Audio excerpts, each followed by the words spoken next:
Yaz dönemi girmesiyle erkek çocuklarında sünnet sezonu bir hayli yoğun olmuş ve tüm aileler çocuklarını sünnet yaptırma derdinde.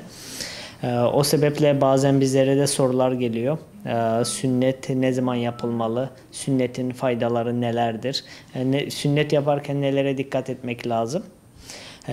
En başta şunu söylemek lazım.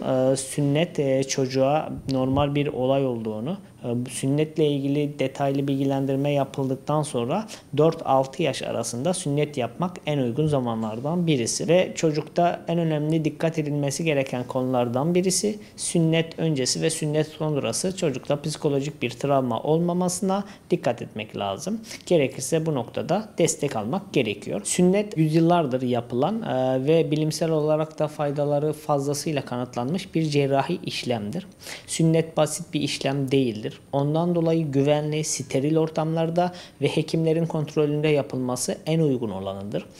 Sünnet olurken ve sünnet sonrası dikkat etmemiz gereken tüm kuralları hekimlerimizden öğrenmeli ve kurallara ciddi manada uymalıyız. Basit bir işlem görerek önemsiz olarak yapılan veya sonrasında iyi takip edilmeyen sünnetlerde ne yazık ki bazen hoşa gitmeyen kötü durumlarla karşılaşmış olabiliyoruz. Ondan dolayı hekim kontrolünde steril ortamda cerrahi bir aletlerle sünnetimizi gerçekleştirmeliyiz. Sünnetin faydaları nelerdir? Sünnet penis derisinin fazlalığının alınması işlemidir. Sünnet olan erkek bireylerde penis ve o ortamda enfeksiyon olma ihtimali sünnetsiz erkeklere göre çok daha az olur. Sünnetli erkeklerde penis kanseri görülme oranı sünnet olmayan erkeklere göre çok azdır. Yani sünnet olmak erkekleri penis kanserinden korumuş olur. Yine sünnetli olan erkeklerin ileride eşlerinde cinsel yolla bulaşan hastalıklar çok daha az görülür. Sünnetli erkeklerde de aynı zamanda cinsel yolla bulaşan hastalıklar çok daha az görülür. Yani sünnet bir hijyendir. Hastalıklara karşı bir koruyucu önlemdir. Sünnet bazı yerlerde söylenildiği gibi işte var olan bir organı kesmek yanlış bir cerrahi işlem değildir. Tam tersi modern tıp, bilimsel tıp da dinimizde olan sünneti delilleriyle, faydalarıyla tamamen açıklamıştır. Yine yapılan bir bilimsel araştırmada sünnetli olan erkeklerin eşlerinde görülen servis kanseri oranı çok daha azdır.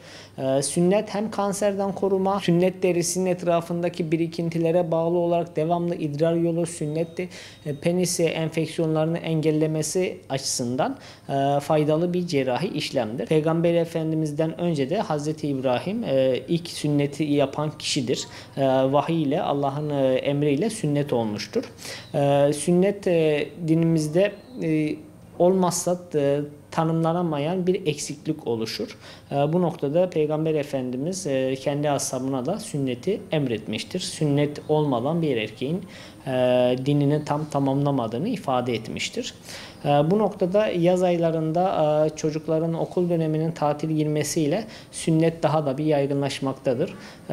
Tabii ki sünnet sonrası çocuk biraz dinlenmek, istirahat etmek ister. Ondan dolayı tatil dönemlerinde sünnet yapılması daha da uygun olacaktır. Sünnetle ilgili bazı basın yayın kuruluşlarında sünnetin bir vahşet olduğunu, bir katliam olduğunu, var olan bir organın gerekli olmasa idi yaratılmazdı diye işte çocuğa bir işkence olduğuyla ilgili bazı art niyetli basın yayın kuruluşları var. Oysa ki modern tıp sünnetin faydalarını fazlasıyla açıklamış durumda. Bizler de aslında o kısmına biraz fazla değinmemizin sebebi bu. Sünnet modern tıpta da önerilen bir işlem. Sünnet sonrası dikkat etmesi gereken konulardan birisi sünnet sonrası çocuğun yarasının güzel bir şekilde bakılması gerekiyor. Orada pansumanları doktorumuzun önerdiği şekilde yapmak gerekiyor. Sünnet olan çocuğun kontrollerine, kendi hekimine kontrolüne düzenli gitmesi gerekiyor. Dikkat edersek sünnet olduktan sonra çocuk bir hafta içinde tamamen normal hayatına dönebiliyor. Çok büyük bir cerrahi işlem olmamakla beraber her cerrahi işlem küçük de olsa bizim için önemlidir, kıymetlidir. Güvenli ellerde olması gerekiyor.